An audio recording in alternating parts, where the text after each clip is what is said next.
بسم اللہ الرحمن الرحیم۔ احد صلی اللہ علیہ وسلم نے فرمایا، تم میں سے کوئی شخص ایماندار نہ ہوگا جب تک اپنے بھائی کے لیے وہ نہ چاہے جو اپنے نفس کے لیے چاہتا ہے۔ رواہ البخاری۔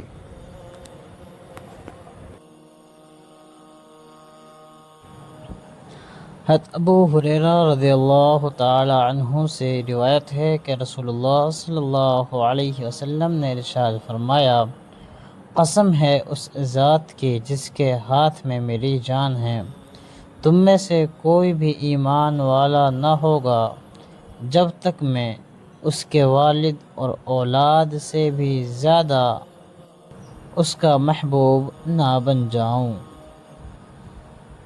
رواہ البخاری، جلد نمبر 1، حدیث نمبر 14۔